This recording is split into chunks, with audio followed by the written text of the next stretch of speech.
ఈరోజు అది job calendar కాదు, అది ఓన్లీ రాజకీయ క్యాలెండర్ అని మేము ఉస్మానియా యూనివర్సిటీ విద్యార్థుల తరపున ఈరోజు నిరుద్యోగుల పక్షాన ఒకటే డిమాండ్ చేస్తున్నాం.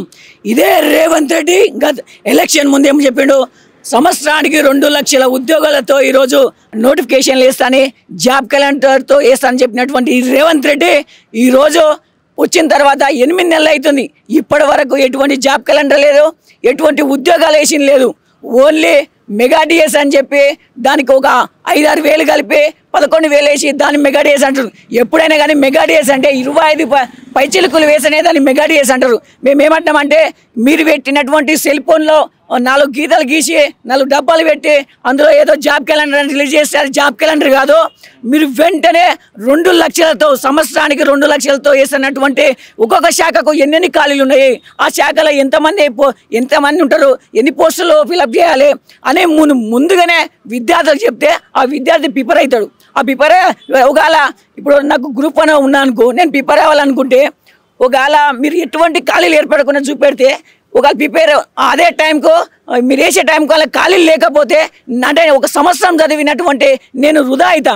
నేను ఒకటే మాట చెప్తున్నా, ఎందుకంటే మీరు ముందుగానే గ్రూప్ 1లో ఎన్ని ఖాళీలు ఉన్నాయి, గ్రూప్ 2లో ఎన్ని ఖాళీలు ఉన్నాయి, డిఎస్లో ఎన్ని ఖాళీలు ఉన్నాయి, కానిస్టేబుల్ ఎన్ని ఖాళీలు ఉన్నాయి, అరే గ్రూప్ 2లో ఎన్ని ఖాళీలు ఉన్నాయి, పంచాయతీ శాఖలు ఎన్ని ఖాళీలు ఉన్నాయి, విఆర్ఓలు ఎన్ని ఖాళీలు ఉన్నాయి, మీరు ముందుగానే ఒక ప్రణాళికాబద్ధంగా ఈ శాఖలో ఇన్ని పోస్టులు ఉన్నాయి, మీరు ముందే ప్రిపేర్ కాండి అని చెప్తే విద్యార్థులకు సానుకూలంగా ఉంటుంది. అంతేగాని ఏదో శాఖలు పెట్టి ఇది జాబ్ క్యాలెండర్ అంటే ఇది జాబ్ క్యాలెండర్ కాదు.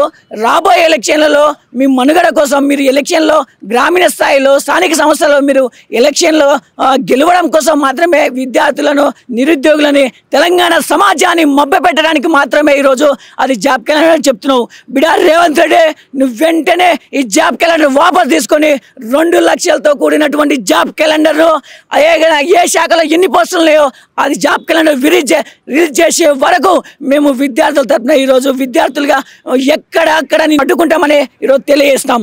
కాబట్టి మేము ఒక్కడే చెప్తాం, అదే బట్టి విక్రమార్కైనా కానీ, అదే రేవంత్ రెడ్డికైనా కానీ, అక్కడ ఉన్నటువంటి మంత్రులకైనా కానీ మీరు వెంటనే 2 లక్షలతో కూడినటువంటి జాబ్ క్యాలెండర్ రిలీజ్ చేసే వరకు మేము ఈ తెలంగాణ రాష్ట్రంలో ఎక్కడైనా కానీ నిరసన చేసి మేము అడ్డుకుంటామని మేము ఈరోజు ఉస్మానియా విద్యార్థులను డిమాండ్ చేస్తున్నాం. అదేవిధంగా ఈరోజు 46 జీవో అభ్యర్థులు మీరు ఏం చెప్పారు ఎలక్షన్కో ముందు, మేము 46 జీవోని తీసేసి వాళ్ళకు న్యాయం చేస్తామని చెప్పినటువంటి ఈ కాంగ్రెస్ ప్రభుత్వం ఈరోజు రాష్ట్రం ఏర్పడి 8 నెలలు గడుస్తుంది.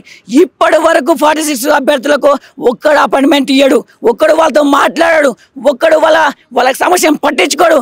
ఈరోజు ఇప్పటి వరకు ప్రగతి భవన్ ముందు, ఈరోజు ప్రజాభవన్ ముందు, అదే సెక్రటరియట్ ముందు, అదేవిధంగా పోలీస్ స్టేషన్లో కూడా ఇప్పటి వరకు వాళ్ళు ధర్నాలు చేస్తున్నారంటే ఎందుకు చేస్తున్నారు? మీరు ఇచ్చిన హామీ నెరవేరకపోవడం వల్ల ఈరోజు వాళ్ళు ధర్నా చేస్తున్నారు.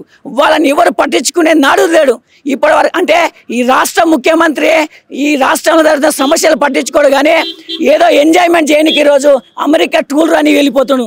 బిడారి రేవంత్ రెడ్డి, ఇదే విధంగా చేస్తే రాబోయే ఎలక్షన్లలో నీకు తగిన బుద్ధి తెలియజేస్తామని ఈరోజు ఉస్మానియా యూనివర్సిటీ విద్యార్థుల తరపున ఈరోజు డిమాండ్ చేస్తున్నాం.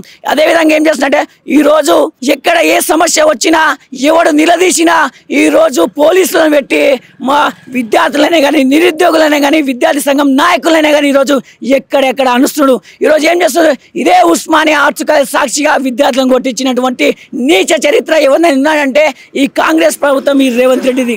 అదేవిధంగా ఈరోజు హాస్టల్ లోపలికి వచ్చి ఈరోజు విద్యార్థులను గుంజుకొని పోయి దాడులు చేస్తుందంటే అది ఓన్లీ ఓ కాంగ్రెస్ ప్రభుత్వం. తెలంగాణ సమాజం మొత్తం ఈరోజు చూస్తుంది. బిడారి రేవంత్ రెడ్డి, నీకు త్వరలోనే తగిన బుద్ధి తెలియజేస్తామని మేము ఉస్మానియా యూనివర్సిటీ విద్యార్థులను ఈరోజు డిమాండ్ చేస్తున్నాం.